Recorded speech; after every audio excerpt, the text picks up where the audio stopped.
Did you guys ever had sexual intercourse in the house? Nope. Okay. Not at all.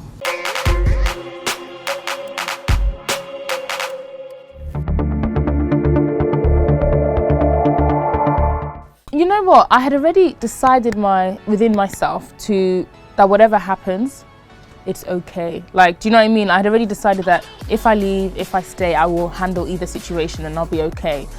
So when I left, I just thought, wow. That's why I said thank you, Biggie, when I left the house, because I was like, thank you for this experience. Thank you for this time. And now it's time to, you know, start making moves in the real world, you know? So I feel good, I feel fine. That started when we were both up for eviction and then we were both saved. And that was a really scary experience, and we both experienced that together and we were both saved together, and that's where it really started. I don't think Gedoni was a distraction, but I did think that, yes, I spent a lot of my time with him before he left. I spent most of my time with him. I always liken it to a scripture that in the Bible where it says that a single woman is concerned with the things of God and a married woman is concerned with the things of her husband. And it was in the house, it was like I was only concerned with the things of Gedoni because I was that, you know, immersed in him. But then when he left, I just thought, you know what, okay, let's get down to business. So I wouldn't say he was a distraction, but after he left, I was able to then refocus my energy into the reason I was in the house. Yeah, it was a great feeling. And I every time I was winning, I was trying to be very humble. There were some people in the house who would throw it in people's faces like, yeah, I win. But for me, it was just like, I just felt blessed. Every time I won something, I was like, wow. I was very shocked sometimes, like especially with the Scanfos, the TV. I was like, what, me? But I was just really glad and grateful every time I won something. And it felt really good. I felt very blessed. Khafi. What? Congratulations. Come back strong, baby. When I won the car, that was amazing because I've never owned a car in my life. So that is my first car. But the whole controversy about it was the fact that we were deciding as a group that, look, should we give it to charity? And Gedoni was speaking, and I didn't know what he was going to say, but I was like, guys, Gedoni's trying to speak, listen. Then when he put forward the idea of let's give it to charity, I thought, yeah, that's a great idea. Like, if we're all in consensus, if we all agree, then that would be a great idea. So they asked us to raise our hands that who would be interested in giving it to charity. And I was like, yeah, me, like that sounds like a great idea. But then not everybody agreed. So there were about 3 people in the group who said, no, I'm not going to give it to charity. So when that happened, I thought, okay, that's not a group decision then. So it won't go to charity. But we were still discussing the matter. And then Fraud was just like, oh, charity. It's like he got frustrated with the ongoing discussion and he just dropped the ribbon and just said charity. And then as soon as everybody saw Fraud, everybody's like, charity. Everybody just started dropping the ribbons. But I was like, no, like that's not a group decision. We didn't come to a consensus about that. So I was like, I'm not going to drop the rope.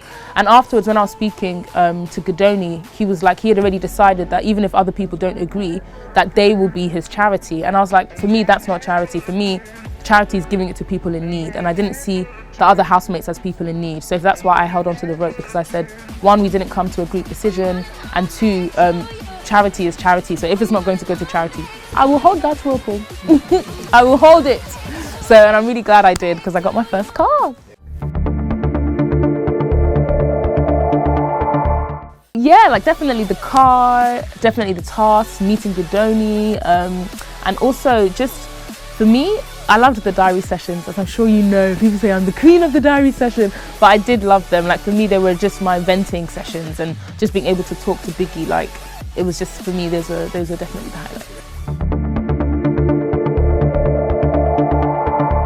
If I hadn't met Gedoni, I don't know if I would have even been attracted to anybody else, to be honest, because like I said, when I went into the house, I did not intend to get into any relationship. I was very much like, nah. And if it wasn't, if I didn't meet Gedoni, I don't know. I don't normally do this whole fine boy thing. Like, oh, fine boy, fine. I don't normally go for that kind of guy. So that's what I'm saying. I don't normally go for the cute guys. Do you know what I mean? I don't normally do that. So, and I thought most of the guys in the house, you know, they were cute and stuff. So I wouldn't normally have gone for them. Omashola is cool. I really like him. I think he's a cool person. But no, I definitely wasn't attracted to him in that way. Yeah, I really got that vibe that he was interested in me. But I just felt, look, he's been in the house for 2.5 months. basically. I just felt like maybe any girl that, you know, would take interest. And thing is, the whole hug thing that everybody started talking about started when I was head of house. So when I was head of house, every time we had to change our microphone batteries, it was always normally like a dull thing, like, oh, batteries. So I started to say, look, every time you get a battery, you get a hug. So every person in the house, when I would give them a battery, I would give them a hug. And that's when the Omashola thing started though. And then he was like, oh, I like your hugs. Started giving me more hugs. So that's how all of that started.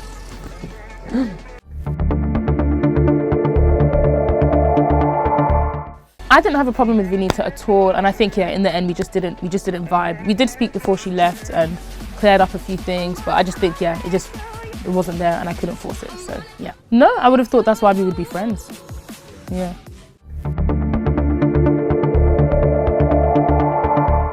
Ooh.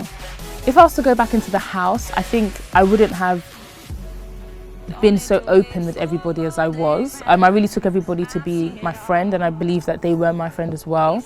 But then again, it's naturally the person I am. I'm very open, very friendly. So would I have done it differently? I don't know, but I have learned lessons from it, definitely, because not everybody was my friend in that house. But I didn't know.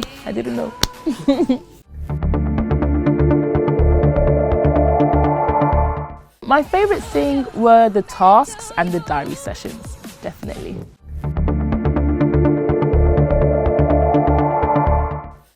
Yeah, I did. I loved the Saturday parties as well. They were just cool. Like, I just loved getting down. I loved all the different outfits that we were getting. That was really cool. Because sometimes I just find finding what to wear really stressful. But when you receive a package and it's like, oh, great, I can find something to wear. They're giving me something to wear. So I really enjoyed that.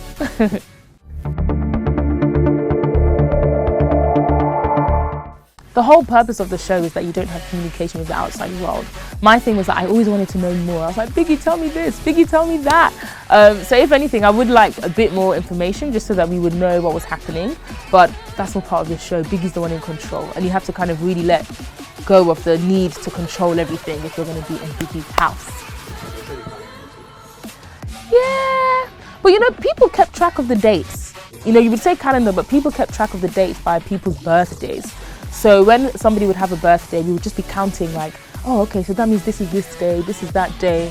And I remember when someone said it was the 1st of September, I said, what? How? Like, what? How did that happen?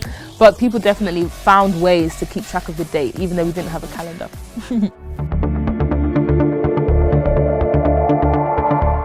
Like I said, I haven't watched anything about what other housemates have said about me. I haven't watched or seen anything yet. I'm really trying to protect that space because I don't want to get in a space where I'm very bitter towards anybody or angry at people.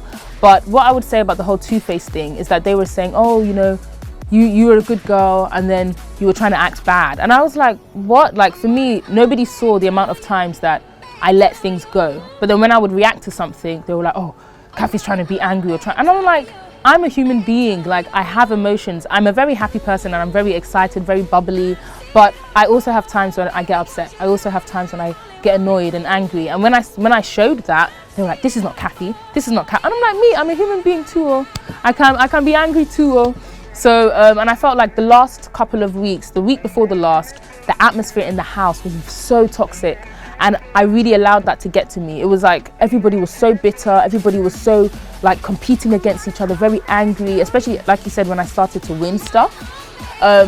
So I did let that get to me, and I thought about it after. I said, I really shouldn't have allowed it. And it's like the Jessie J song, don't lose who you are in the blur of the stars. Like, you know, like I felt like I was really losing who I was by allowing certain things to get to me. But as soon as I caught it, I was like, nope, come back, don't allow it to get to you. So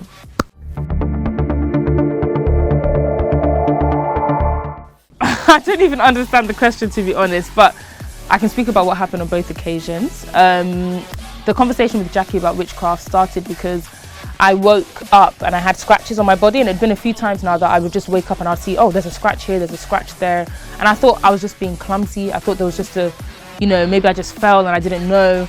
But when I showed Jackie, she was like, oh, you better be careful, or you need to pray against stuff, because, you know, there's lots of different things that might be happening spiritually, or, you know. And I just thought, oh my gosh, I remember that I had a dream before I came to the house that there would be some sort of witchcraft going on. And then when I said that, she was like, oh, yeah, I know of 3 people who they have like charms and things like that. And the whole thing for me was very interesting because I don't normally know about all this stuff to do with witchcraft. So when she said that, I was like, which housemates?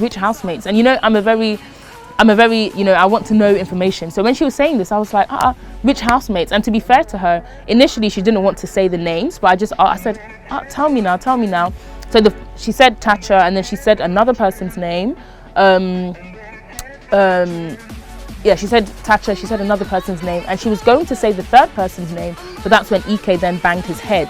So I felt like, you know, God didn't even want that conversation to happen. It ended abruptly there. So yeah, that's how that conversation came about. The whole thing with Venita and Mercy, I spoke about it in front of everybody. I didn't try to hide it. I didn't bring Mercy to the side. Mercy was sat with her group in the lounge area, and I just said, oh, by the way, is this true? Like, I wanted to know because I thought, oh, I hadn't thought about the possibility, but then when she said, I said, oh, that might be the case, because I know sometimes Biggie, you know, he can do different things. So I thought, I thought that's the way to get to the bottom of it, just to ask directly, did you do that? And when she said, oh, she didn't, I was like, oh, okay. And I had no idea it would start all of this stuff because I asked it very openly. I didn't do it in secret. Other people were there, and other people attested to the fact that I didn't do it in any malicious way. So yeah. But in that house, the pressure in that house, any little thing will just become an uproar because it's such an intense environment that, you know, people are very, very sensitive.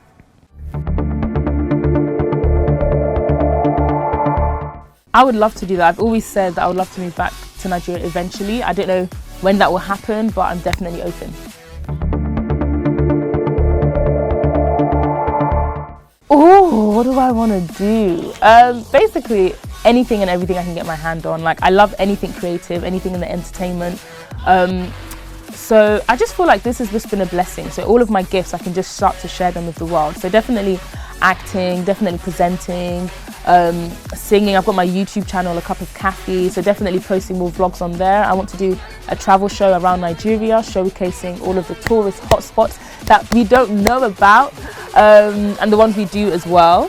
I also want to definitely, you know, play my part in being an ambassador for tourism to Nigeria. I think that a lot of the time we say, oh, we need to go out to enjoy other countries, but I'm like, there's so much in Nigeria, so I want to bring people and just be like, look, this is all we can do in Nigeria. So definitely that. I've also got a book that I wrote before I went into the house, and it's called A Quarter Centenarian's Guide to the Galaxy, and I want to release the audio version. So I haven't released that yet, so I want to re-release the book with the audio version. So that will be coming out soon. Hey, it's Khafi, aka A Cup of Khafi, and you are watching Pulse TV.